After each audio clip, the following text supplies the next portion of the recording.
Tampoco es verdad. ¿Qué te ha dicho la tía? Gilipollas está atascada en la autopista con tu padre. ¿Te parece normal que tengamos que esperarles? Con lo cansados que estamos. Bueno, seguro que no tardan nada. ¿Por qué coño no han salido antes de casa? Por lo a gusto que estuviese yo ahora en Madrid. Bien. ¿Estás loco? ¿Qué te pasa? Vas a cabrearles más todavía. Tú a mí sí me tienes cabreada. Oh, it's the door.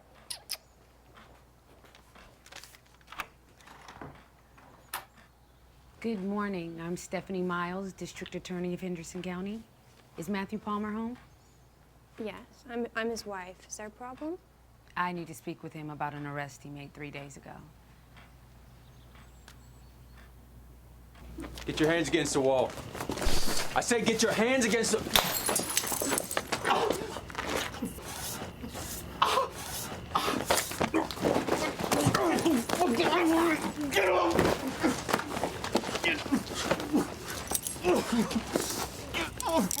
Stay down!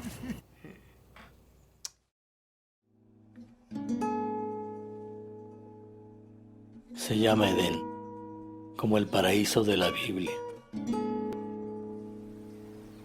Y la verdad se me figura mucho. Yo tenía 5 años cuando fui. Mi abuelo me llevó.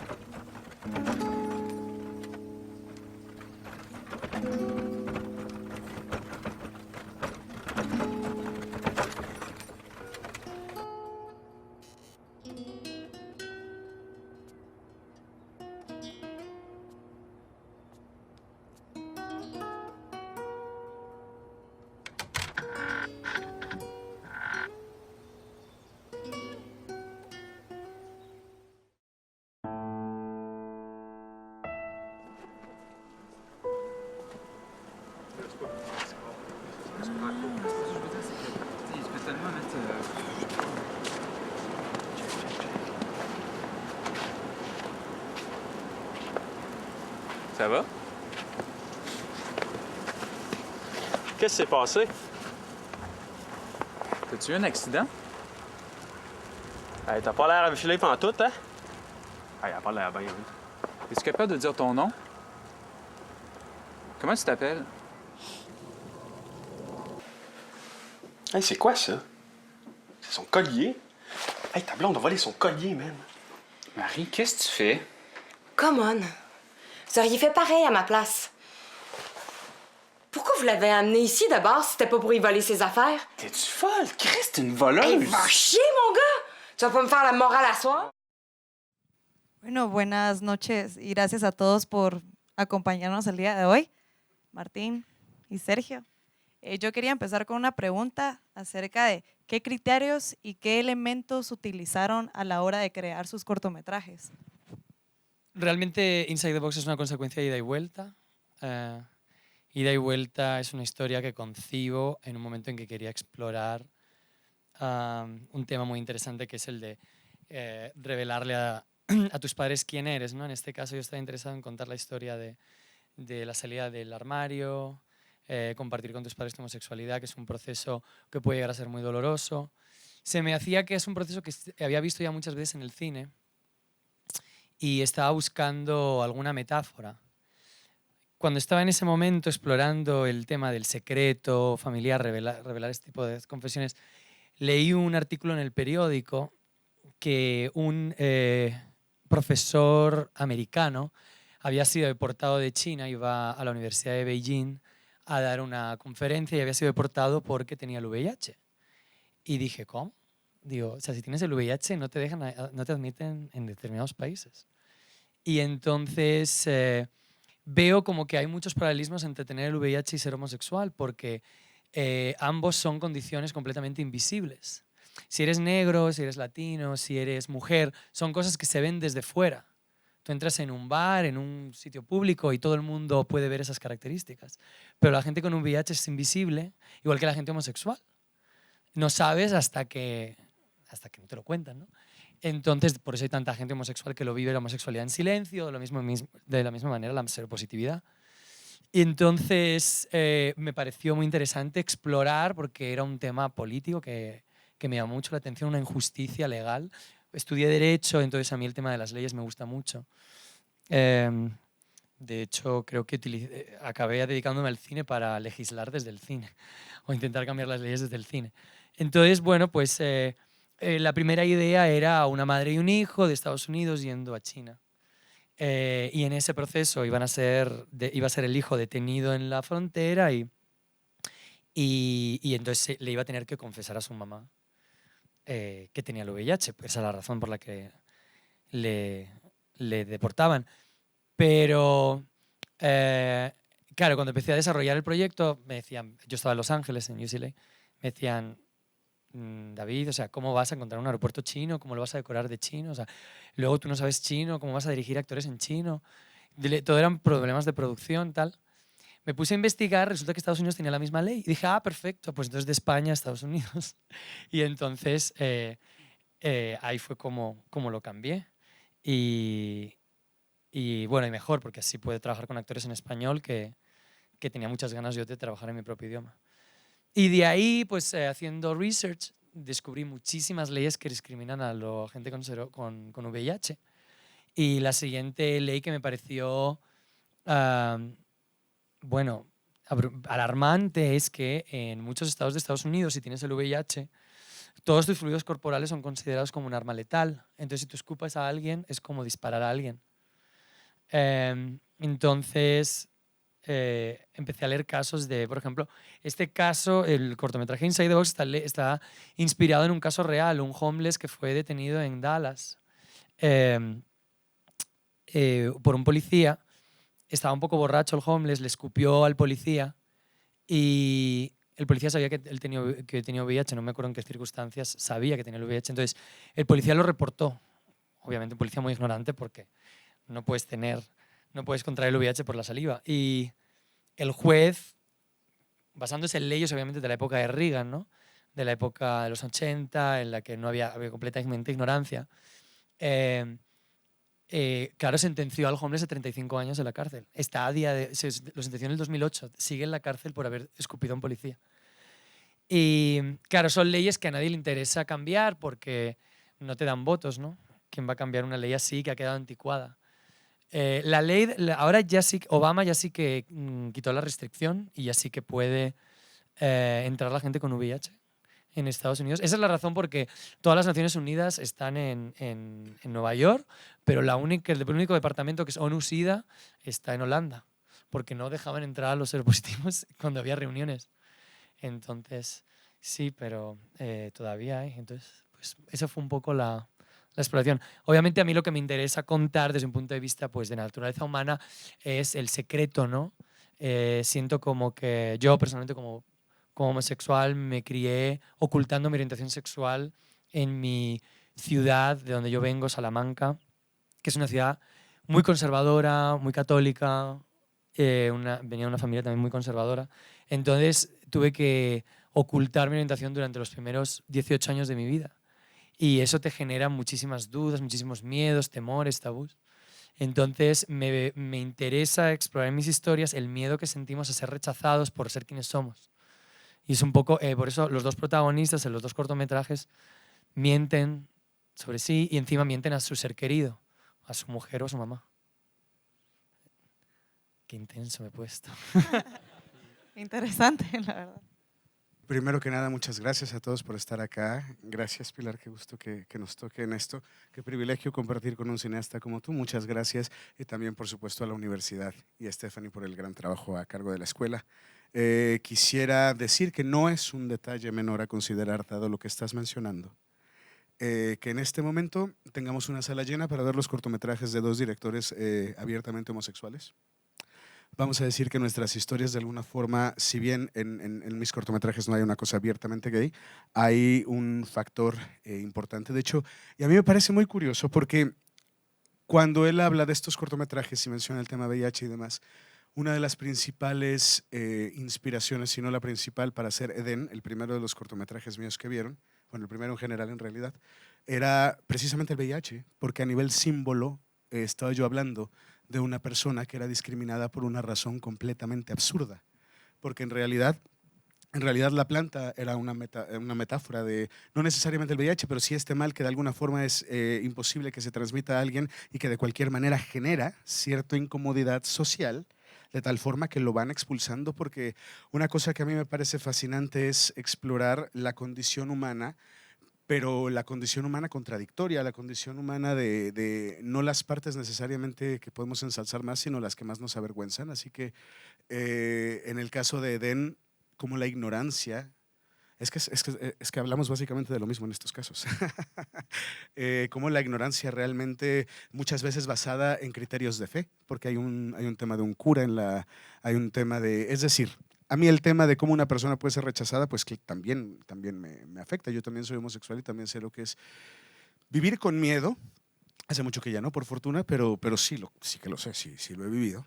Y en el caso de la Femme qui pleure se dio en el contexto de un encuentro de realizadores en Quebec, donde había que realizar cortometrajes en pocos días. No había mucho tiempo para hacerlos, pero yo tenía claro la idea de explorar cómo los seres humanos, incluso aquellos que vamos por la vida con la bandera asumida de que somos buenos tipos o buenas personas, en realidad pues todo puede ser muy circunstancial y la cuestión moral y la cuestión ética no necesariamente forman parte de nuestras principales ideas a regir nuestra vida en muchos casos. Así que esta idea de una mujer que en realidad está inactiva, no hace realmente nada, en realidad sus acciones son mínimas, pero en realidad es un catalizador que hace con los demás la exploración de qué tan lejos estás dispuesto tú a llegar hasta que alguien proteste, y si no protestan, ¿en qué te vas a convertir?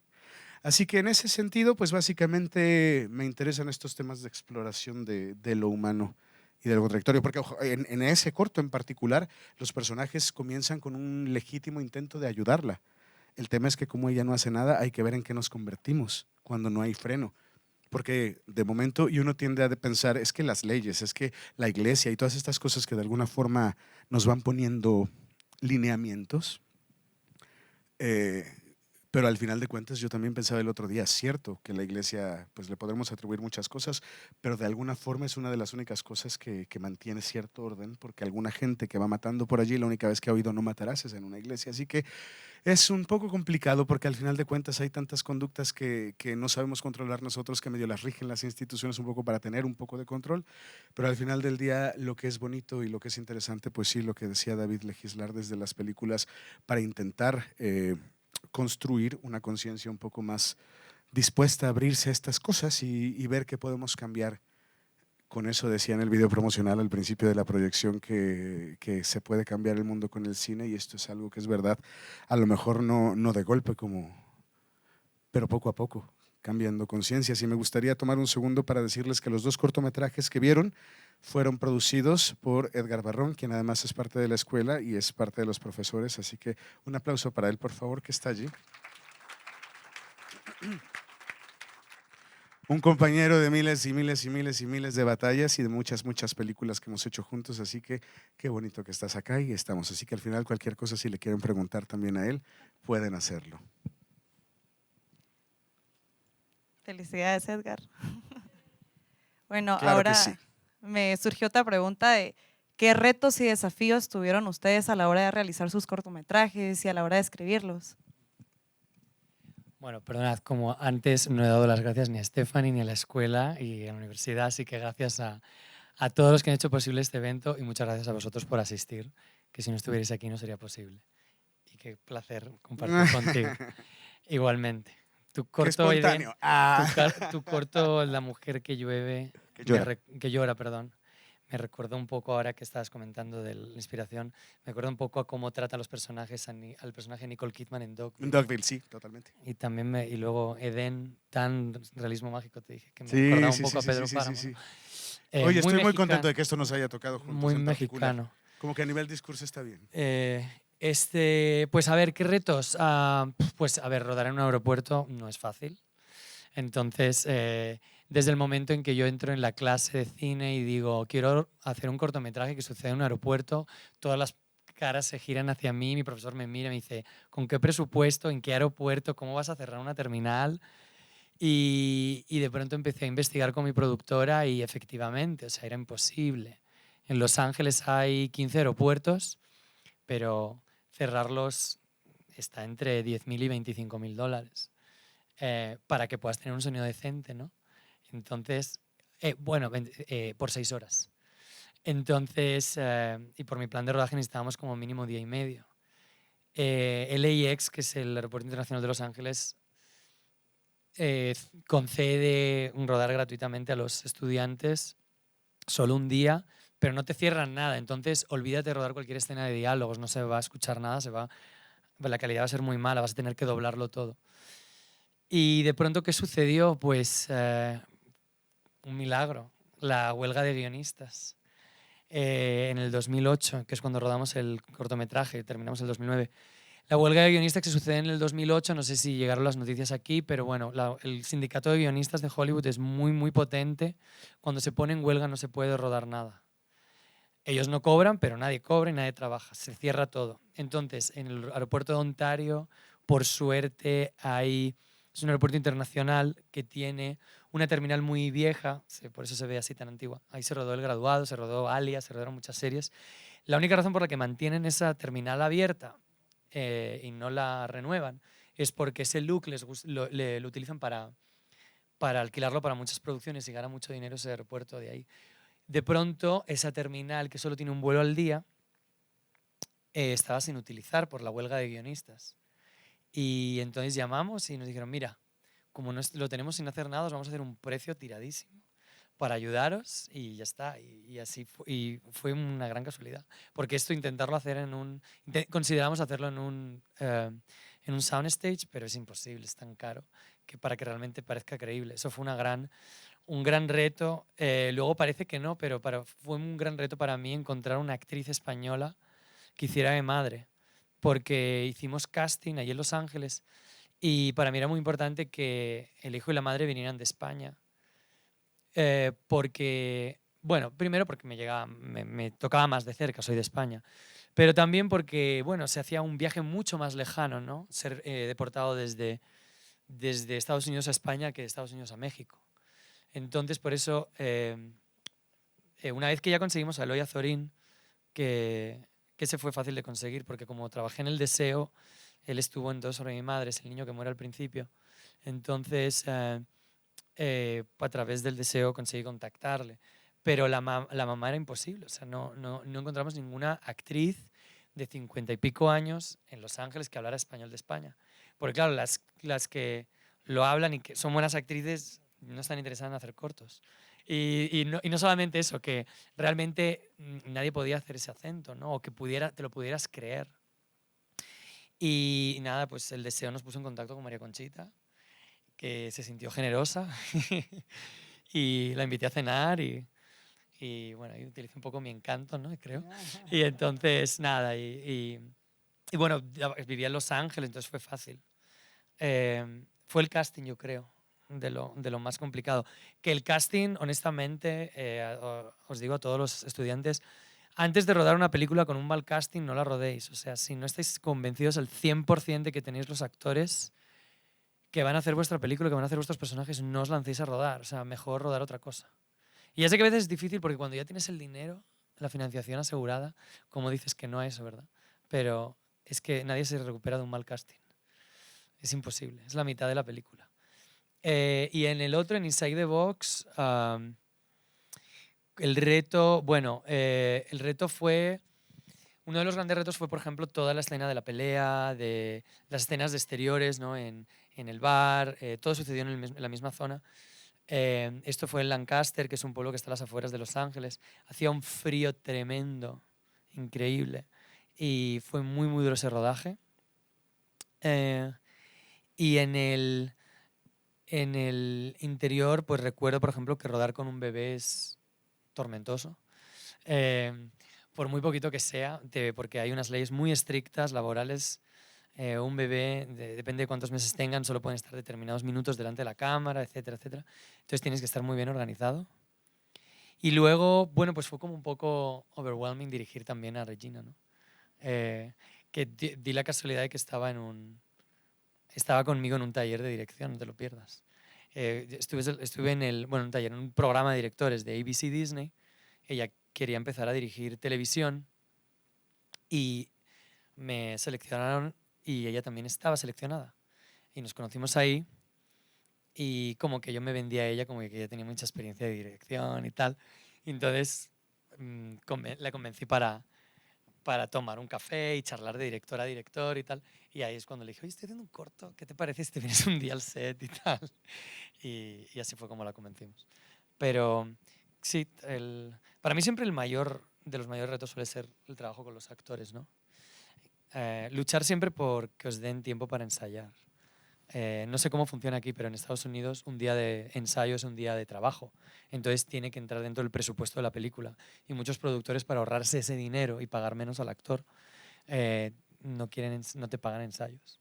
Entonces, lucharlo, porque luego se nota mucho en el trabajo de la interpretación y luego cuando llegas al set de rodaje todo va mucho más rápido, porque ya sabéis lo que estáis haciendo. Si se me ocurre más, te digo. La principal dificultad que yo recuerdo en este momento es mi trabajo de titulación de la universidad. Esta fue mi tesis.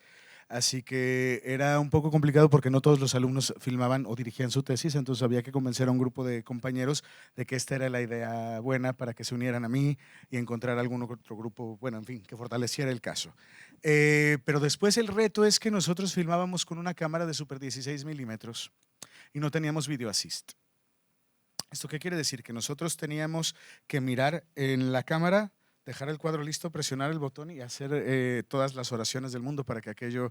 Porque además, otra cosa, solamente teníamos 4 latas de 16 milímetros, que más o menos son como 44, 45 minutos para Edén, que dura 15. Entonces, estábamos filmando, casi cada escena tenía que salir en la primera toma o en la segunda porque ya no había más material y estábamos en un pueblo en medio de la nada. No había manera de lanzarse a Kodak a comprar otra lata de película. Entonces, es una película que se filmó sin poder checar las tomas, así como me enseñas la toma para ver si ya quedó, imposible.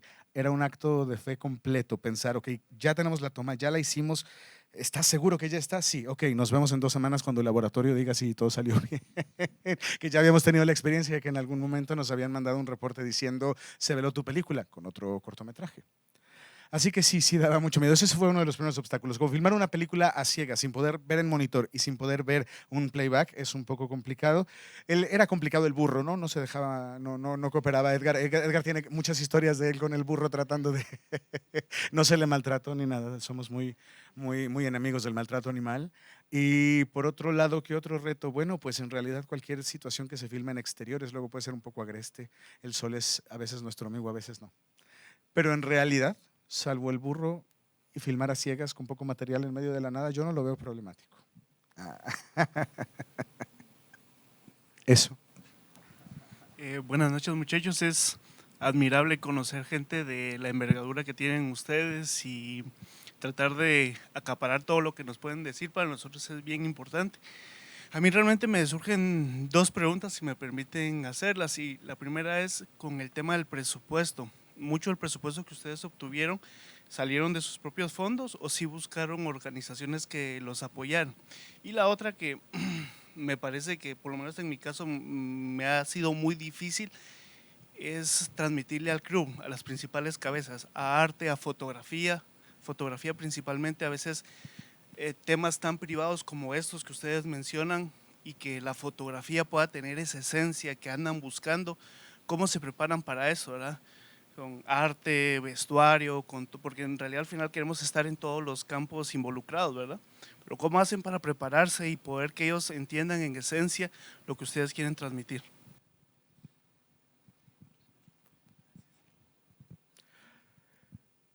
Yo encuentro muy estimulante platicar con un director de fotografía acerca de la construcción visual de una película, pero también es verdad que puede ser un proceso a veces… No quiero yo decir incómodo, ni tampoco quiero usar la palabra tensa, pero puede ser un proceso complejo porque finalmente estamos hablando de que él tiene un par de ojos y yo tengo otro par de ojos y en realidad la forma como él ve el mundo y como yo la veo, entonces muchas veces trabajar con un director de fotografía implica encontrar este punto medio de visión, pero en realidad yo pienso que tanto el director como el director de fotografía, si en realidad están haciendo de manera consciente su trabajo, más que ver de qué forma imponer su propia visión, lo que tendrían que hacer es escuchar lo que la misma historia les pide. Es un asunto de no ponerse uno mismo como autor por encima de la obra, porque al final es uno que está al servicio de la obra y no estamos siendo nosotros la gente creativa, el artista, el gran inventor. En realidad somos conductos, por lo menos esta es la forma como yo lo entiendo. Las ideas no es que sean mías, las ideas llegan a mí y yo procuro filmarlas de la manera más apegada como me llegaron, pero en realidad yo entiendo que es un proceso de humildad y en ese caso yo creo que el diálogo con el director de fotografía tiene que ser al servicio de la obra. Entonces decir objetivamente, esta toma te gusta mucho como la estás planteando, pero en realidad para la narrativa de la película puede ser más conveniente esta, incluso si no es ni siquiera tan estética, pero si es lo que la historia requiere, o si no es lo que no es la imagen más hermosa del mundo, pero de pronto es lo que la historia más necesita o más le conviene, yo pienso que ese es un camino. Respecto al financiamiento, en el caso de Edén, fue mi corto de titulación, entonces la universidad ponía equipo y las latas de película, solo 4 pues, pero las ponía, y los procesos y los revelados, así que buena parte ya estaba cubierta. Para los demás gastos hicimos una cooperación entre los alumnos que nos estábamos titulando con eso. Entonces mis compañeros ayudaron a poniendo una parte cada quien. Y en el caso de La Femme qui pleure, es un cortometraje que se hizo dentro de un, ya les digo, encuentro de cineastas que tenía ciertos patrocinios, y básicamente la premisa de este encuentro era la colaboración. Es decir, yo soy actor, vengo aquí porque quiero estar en cortometrajes, yo soy cineasta, vengo aquí buscando actores, yo soy sonidista, y todos se unen, nadie cobra, se prestan locaciones, se consiguen actores, se hace todo muy rápido. Es lo que llaman kino cabaret, que se hace en varias partes del mundo, que son un grupo de personas determinados días y todo se produce. Así que gasto, pues nada más que ir a Quebec, que tampoco es poco decir. Pero bueno, eso. Y en general mis películas, lo que pasa es que yo ahora estoy tirando mucho, y este es mi corazón como brújula guiándome, estoy tirando a hacer lo más que pueda con la cantidad menor de recursos, porque creo que estos crews de 60 personas que se necesitan 5 para mover una cámara, pues venga, claro que en algún momento fueron necesarios, pero ahora estamos en una actualidad donde una cámara de este tamaño puede darnos una resolución brutal, donde en realidad unas lucecitas LEDs, es más, los mismos teléfonos nos sirven para hacer una bonita iluminación. En realidad no estamos haciendo más películas porque no queremos. Entonces yo me agoté un poco de este esquema de traer una carpetona de 700 páginas para que todo el mundo me dijera, uy, ahorita no, joven, no estamos apoyando este tipo de cosas. Me cansé, entonces ahora lo que quiero es, tengo una cámara, tengo una cosita con la que puedo grabar sonido, y seguramente que alguna idea se me podrá ocurrir. Ese es el camino por el que yo estoy apostando el día de hoy. A ver, en cuanto al presupuesto, ida y vuelta fueron $17,000, y los saqué porque yo llegué en UCLA, la universidad te presta el equipo, porque tienen allí todo el equipo, cámaras, luces, etc. El equipo técnico, el crew, eran los alumnos de mis compañeros de clase, que nos ayudábamos unos a otros. Pero claro, no me pagaban ni la película, ni si quería determinado equipo extra, o las localizaciones, la comida, hay que alimentar al crew, traer esto al actor, que hay que traerlo de España y alojarlo, etcétera, etcétera, etcétera. Entonces, yo fui a UCLA becado por la beca de la Caixa, un banco español que ahora se llama CaixaBank, tiene una fundación. Y entonces en la beca, en la letra pequeña, pone que la beca pagará el material lectivo necesario para que el alumno realice sus estudios, que todo el mundo sobreentiende que son libros. Yo dije, oye, aquí ponéis esto, yo para graduarme necesito hacer este cortometraje. Así que si no me lo pagáis, no me puedo graduar. ¿Y cuánto necesitas? Claro, cuando le dije esa cifra, ¿tú estás loco? ¿Qué dices? Tal. Y al principio empezaron con 6.000, pero luego ya cuando les dije, oye, mira que si me dais otros 6.000 más, puedo traerme a Eloy Azorín. Y claro, como Eloy Azorín acababa de hacer todo sobre mi madre y tal, ahí tuvo un gran papel mi productora, que supo ayudarme a venderles. Claro, una vez ya había hecho Ida y Vuelta, fue el primer corto con el que empecé a ir a muchos festivales y ganar muchos premios. Muchos de esos premios reportaron dinero.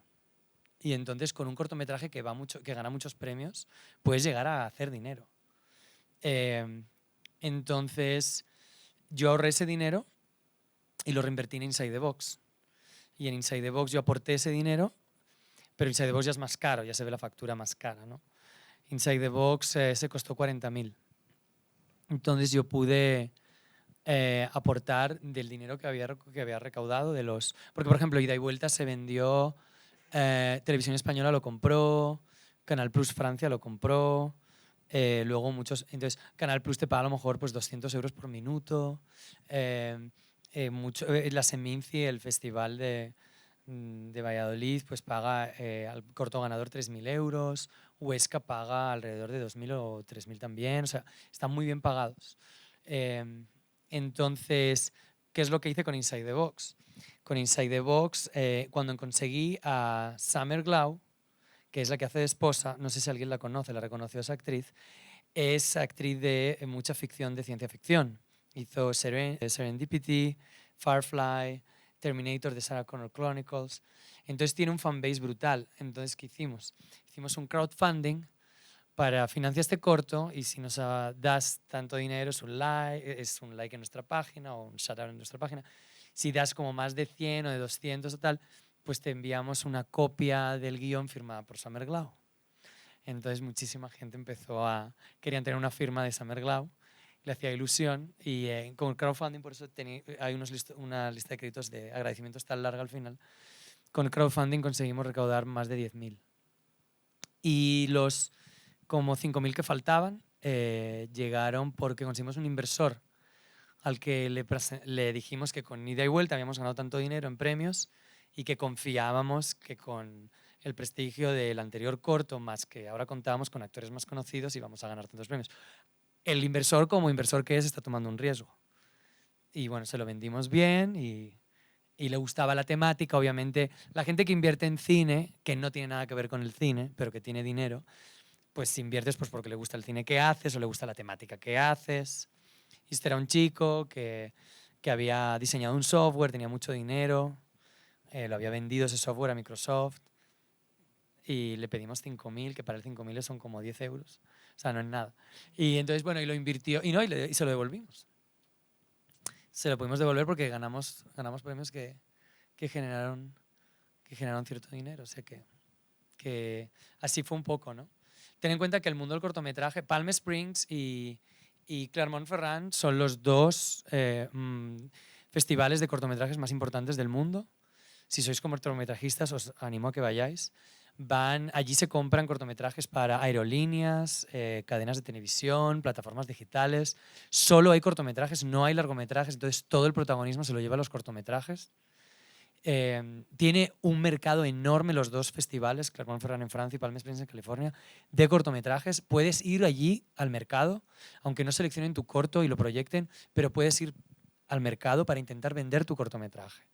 Entonces es fascinante, os recomiendo ir a los dos.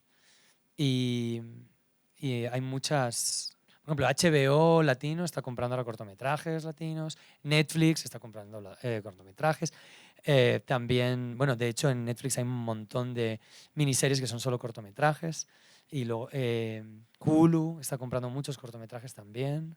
Amazon. Entonces si tú haces como un diseño de distribución, puedes conseguir inversores que de forma moderada, ¿no? Pues crean que muestras números, investigas cuánto te pueden llegar a pagar por un cortometraje y haces tus cuentas. ¿Y cuál era la otra pregunta? ¿Cómo comunicar? Por resumir, porque nos hemos hablado mucho. Pues yo para Ida y Vuelta me voy con mi director de cine al cine. Me lo llevo al cine.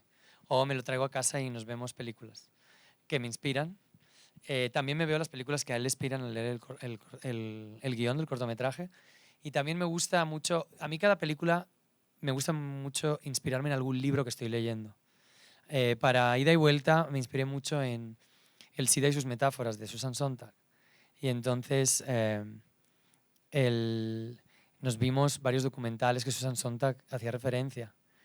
Y entonces la textura se ve casi de documental un poco, el de Ida y Vuelta. Y la operación de cámara se recuerda mucho a una película que vimos mi director de fotografía y yo juntos, que era 4 meses, 3 semanas y 2 días, La rumana. Entonces yo creo que es mucho ver películas juntos, reflexionar sobre esas películas juntos. leer textos juntos y entender qué es lo que se quiere contar con la película. Y para ida y vuelta, el cine de los Coen nos influyó muchísimo. Perdón, para Inside the Box. Bueno, yo ya recibí la clase del Panda de dirección de actores. Hola. Y entonces mi duda es, ¿qué creen ustedes de su estilo particular de dirección de actores que hace que funcione? Pues mira, eso sí que lo he hecho en todas las películas. Siempre empiezo yéndome a comer o a cenar con mis actores por separado, cada uno de ellos a tomar un café con los principales, y les comparto mi conexión personal con el texto. También con los largometrajes, incluso cuando fueron de encargo también, ¿no? Cuando eres un director de encargo, pues te diriges el guión que te dan, ¿no? Lo haces por contrato y a veces, hombre, si no sabes dirigir el guión, no aceptes el trabajo, ¿no? Aunque necesites el dinero porque no haces un buen trabajo. Entonces, normalmente siempre que tú aceptas dirigir un guión o una película es porque encuentras una conexión personal con esa historia. ¿Cuál es tu conexión personal con esa historia? Entonces yo eso lo comparto con mis actores. Yo les digo, pues mira, yo soy gay, me pasó esto, no sé qué, tal, y para mí era muy difícil contárselo esto a mi madre y tal. ¿Por qué les cuento esta historia personal? Porque no me parece moral o ético preguntarle al actor si algo en su vida privada o en su vida personal está conectado con el texto, con el personaje que van a representar. Porque, bueno, yo no sé qué método van a utilizar, si Stanislavski o Meyer o cual que sea. Entonces yo no quiero meterme en la vida privada de la gente o no les quiero despertar fantasmas que no sé cómo los voy a poder apagar. No quiero que se acaben suicidando después de la película. Pero al contarles yo mi conexión personal, les estoy invitando a que ellos también busquen su conexión personal con el material y con el personaje. Que creo que, al fin y al cabo, la mejor herramienta que tiene un actor es su imaginación, ¿no? Y tú solo te puedes imaginar aquello que has vivido o que has visto, ¿no? Entonces, a mí eso siempre me ayuda bastante. Ayuda a que el actor se lo lleve a un terreno personal. Empiezo por ahí, pero bueno, luego, pues yo soy muy de método. O sea, voy desglosando, hago una lectura de guión. Yo soy muy metódico. Bueno, ya me han visto mis alumnos, los que han tomado ya 2 o 3 clases conmigo. Soy súper metódico y muy estructurado, a veces demasiado. Entonces, yo traigo todo mi guión desglosado y yo voy analizando beat by beat y escena por escena y voy cubriendo todos los aspectos, objetivos de la escena, motivación de la escena, inner conflict en cada escena, a nivel general el tema de la película, para el personaje el superobjetivo. O sea, soy bastante de método, la verdad. Soy un hijo de Joey Weston. Entonces, que es como el libro que estamos leyendo todos en las universidades ahí americanas, Judith Weston Directing Actors for the Screen. La mujer se ha hecho millonaria.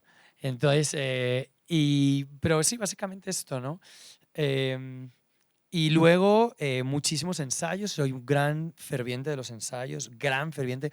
A ver, no soy como Coppola que te llega a ensayar una película como si fuera una obra de teatro, o como Almodóvar, que también lo hace así.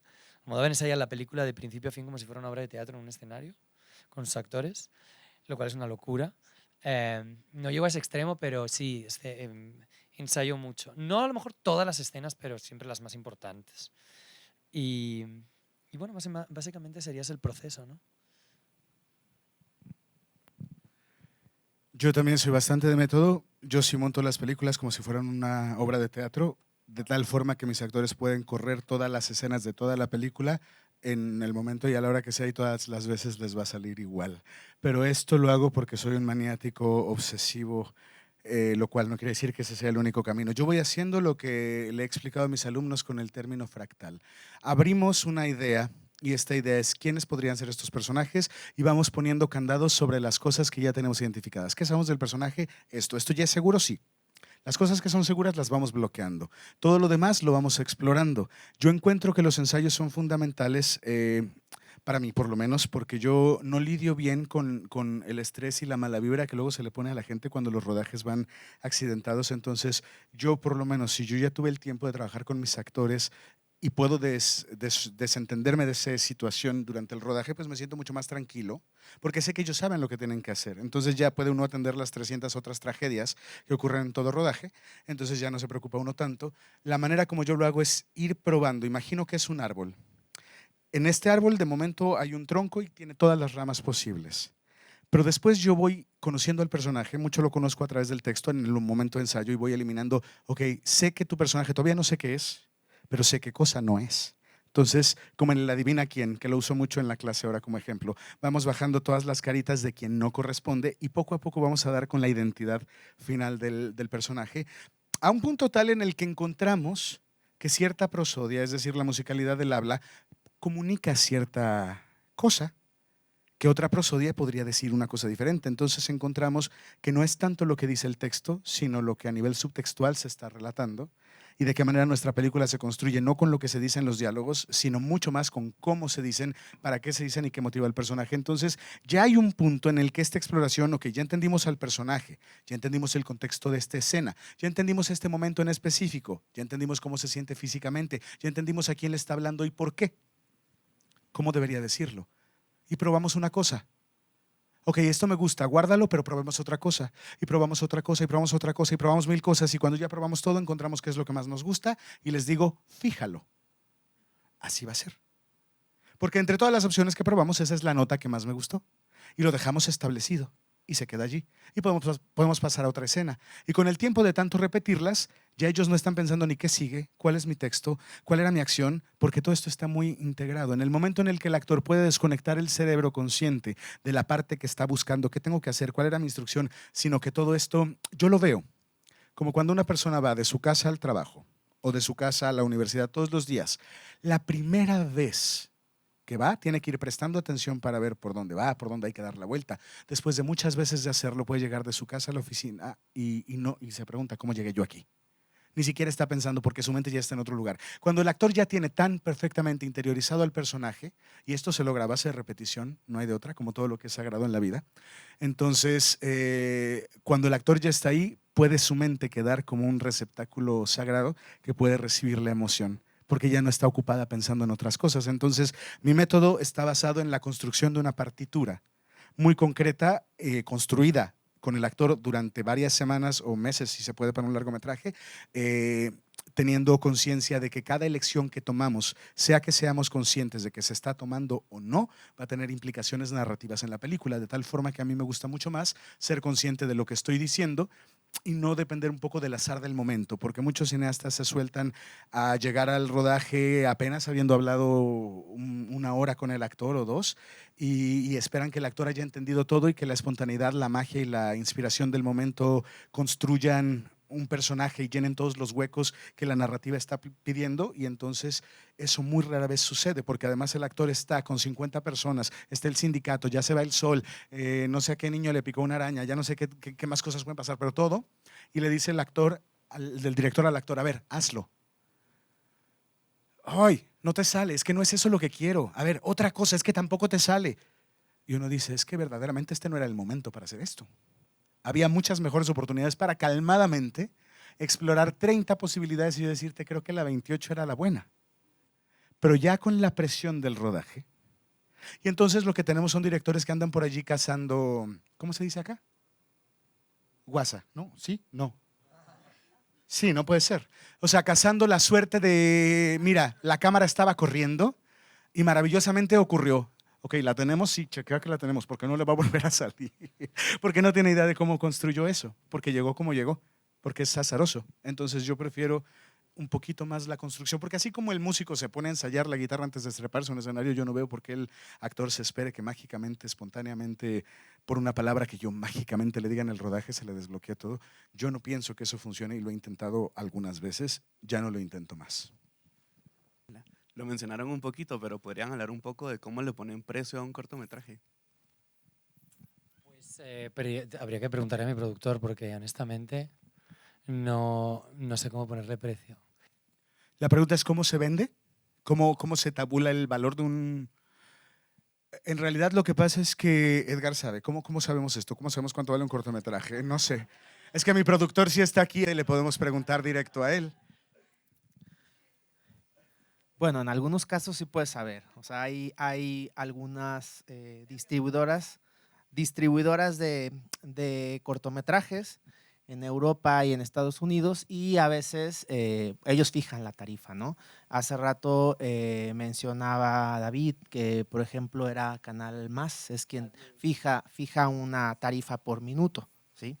Pero pues eso es en algunos casos y en otros nada más te ofrecen una cantidad igual con los largometrajes. Las distribuidoras que quieren adquirirlos, pues te dicen, te ofrezco tanto por los derechos, por tanto tiempo, etcétera. Okay. El mío primero es tiene que ver con el script. Como el tema que tocaron hoy es cortometrajes, a la hora de condensar las palabras, ¿qué te ha servido para condensar las palabras? O sea, para transmitir la historia con la menor cantidad de palabras posibles. Y la segunda es con algo que noté en las miradas que no tienen nada que ver con las palabras. ¿Cómo haces para que funcione y transmita el sentimiento solamente con miradas? No sé si tiene sentido lo que estoy diciendo, pero cabal son dos preguntas. Una, ¿cómo condensar las palabras? Y la otra es cómo podés jugar con las miradas. Sí, porque además es como la misma cosa, mira. Cuando yo escribo un guión, hago lo siguiente. Escribo todos los diálogos de manera subtextual. Es decir, de la forma más obvia posible, de la forma más evidente en la que yo, por ejemplo, le voy a decir a él: hola amigo, qué gusto verte, porque ya sabes que desde que hiciste estos cortometrajes, pues he estado siguiendo tu carrera por tantos años. Y estos diálogos que nunca diría uno en una conversación, pero que de alguna forma los guionistas tratamos de meter para meter mucha información en la película. A mí me ha funcionado escribir y redactar todos los diálogos con toda la obviedad, cero sutileza, como realmente así en la primera vuelta. Así yo me aseguro de, ok, todo lo que yo quería expresar está, sí, es muy evidente, sí, es demasiado básico, sí, tiene cero metáfora, tiene cero simbolismo, todo es lo que es, literalmente. Va, entonces ahora vamos a darle la segunda vuelta. Pero en la segunda vuelta, si por ejemplo el texto decía, yo siempre he estado secretamente enamorado de ti y nunca he encontrado el valor para decírtelo, a lo mejor le puede decir, te traje un vaso de agua, ¿tienes sed? No sé, empieza uno a buscar, cambiar las cosas por otras cosas que podrían decir lo mismo cuando combinado con cierto trabajo de miradas, comunican ciertas cosas. Un ejemplo que a mí me gusta mucho usar en la clase es, hola, ¿cómo estás? Hola, ¿cómo estás? Son 3 palabras. Pero que las puedes llenar de 1000 maneras. Si yo te digo, hola, ¿cómo estás? Hola, ¿cómo estás? Hola, ¿cómo estás? En realidad, no son las palabras, es todo lo que se construye alrededor. Pero si tú, como guionista, has dejado las suficientes pistas, en realidad muchas veces es un tema de abstracción. Yo no necesito decir, hola, tú que eres mi hermano, fíjate que extraño mucho a mi mamá que murió hace 2 años. Es muy evidente, pero le puedo decir, oye, a mi mamá le gustaba esta, ¿te acuerdas? Sí. Y a lo mejor con esto ya lo digo. Y entonces vamos encontrando la manera de llegar a la forma mínima en la que se sigue entendiendo con la menor cantidad de información, porque en realidad en estos símbolos y en estas metáforas es que realmente existe la poesía, no en la cosa literal. Sí, pero a mí también. No, entendí que era el montaje, el efecto Kuleshov. Si te grabo a ti mirando un plato de comida y vuelvo a ti, ¿qué va a entender la audiencia? Que tienes hambre. Si te grabo tu cara y pongo que estás mirando a una chica bonita desnuda, ¿qué va a entender la audiencia? Que estás atraído hacia ella. Ya está.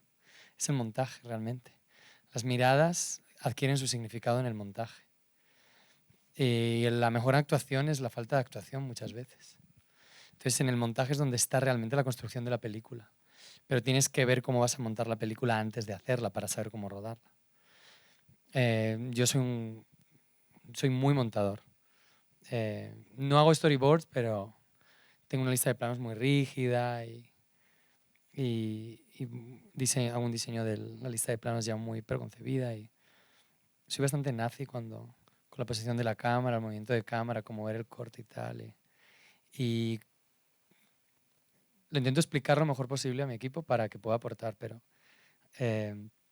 cuando ves cómo va, y yo ejecuto y por suerte trabajo con gente que confía en mí, Pero es montaje. Yo creo que sobre todo es el montaje. El montaje es donde realmente haces la película. Y respecto a lo del diálogo, pues bueno, yo creo que tengo mucho diálogo en mis películas, entonces no creo que resuma demasiado. Sí que es verdad que los personajes españoles que hablan español hablan mucho más que los que hablan en inglés. Porque claro, en España somos muy cotorras, hablamos muchísimo y los americanos son más sobrios, ¿no? El mundo anglosajón siempre utiliza menos palabras. Pero sí tiene mucho que ver con lo que dice Sergio, ¿no? Al principio, en tu primer borrador, vomitas todo lo que se te ocurre y a medida que reescribes, la verdadera escritura es la reescritura. Nunca y el mayor enemigo del artista que está empezando, del beginner, es la perfección. Porque solamente con la experiencia te das cuenta de que el proceso es un camino empedrado de fracasos y ir perfeccionándote. El artista que empieza quiere que nada más hacer el primer borrador de la obra ya esté perfecto todo, ¿no? Y se ofusca con una coma. No, vomítalo todo, échalo todo. Va a ser infumable esa primera versión. Va a ser horrorosa. Perfecto, no pasa nada. De ahí, revísalo y reescribe. Comparte con gente que tengas confianza y recibe sus notas. Vuelve a reescribirlo tal y ve poco a poco confiando en tu proceso. Y ahí es donde vas limpiando y limpiando y limpiando. ¿No? Como un bloque de mármol que vas cincelando y va quitando todo lo que sobra hasta que queda la escultura final. ¿Cuál es el proceso que ustedes utilizan para crear símbolos o metáforas y aplicarlos a sus guiones?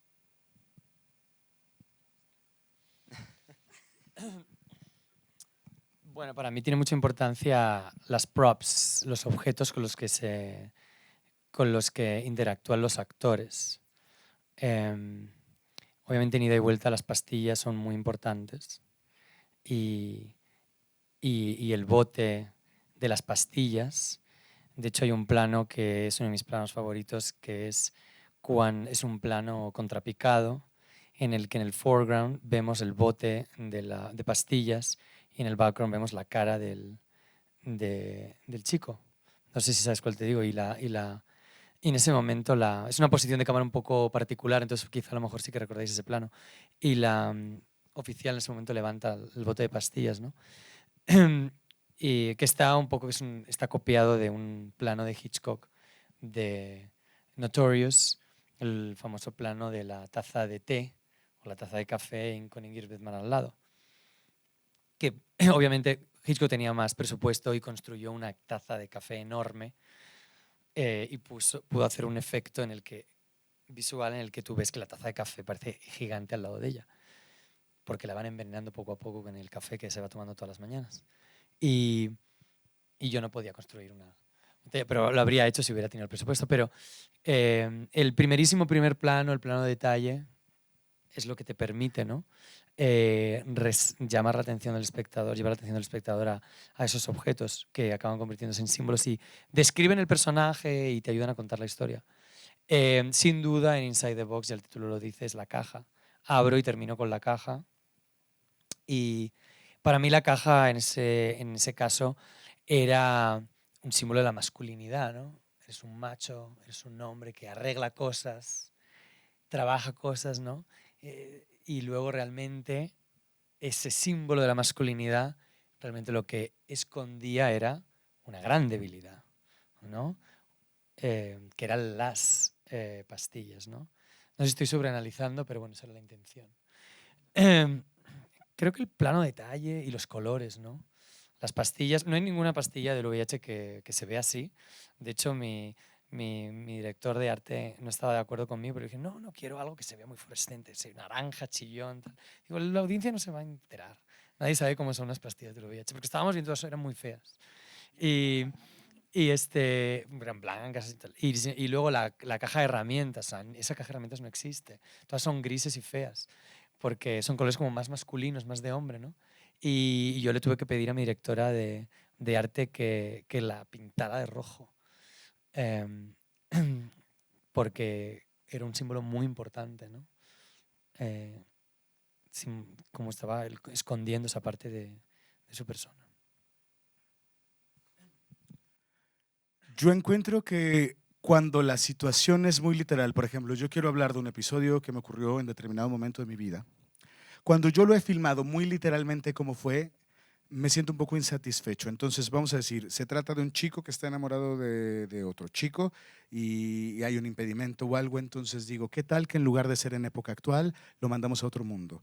¿Qué tal que en lugar de que esté enamorado de la magia que este güey puede hacer? Total, no importa, mantenemos los mismos lazos emocionales porque al final las emociones sí son muy básicas y las traemos muy como de un niño sintiendo muchas cosas. Las podemos vestir de diferentes situaciones y mandarlas a un determinado contexto. Es decir, con Edén yo estoy hablando de una cuestión de discriminación por una enfermedad o por un VIH o por alguna cosa así, pero en general la estética como de tiempo actual y todo esto, yo me siento mucho más atraído por mundos raros, yo pues raro como soy. Entonces busco las sensaciones de otra cosa, pero hablo de lo mismo. Entonces básicamente es, no quiero yo decir enmascarar, porque una metáfora no es una metáfora, es una representación, pero sí representar determinadas situaciones y determinadas cuestiones emocionales. La niña a la que le roban una pelota y llora por eso, a lo mejor en mi cuento es una niña a la que le roban el poder de hacer... iba a decir hielo con las manos, pero que Frozen de mi parte, ¿no? Eso no. Ya se vio esa metáfora. Bueno, Frozen es una metáfora, supongo también, ¿no? Pero bueno, lo que quiero llegar es eso. Como es una misma situación, la podemos plantear de forma en que no sea literal, sino a través de cosas que narrativamente operen de la misma manera, con los mismos engranajes y que detonen los mismos componentes emocionales, pero con una cubierta, un revestimiento que tiene otra apuesta estética. En ese caso, pues sí, es un tema de símbolos lo que detonan. Ha sido un artista emprendedor muy enriquecedor y muy interesante. Gracias por acompañarnos y gracias, Edgar, por comentar también. Gracias también.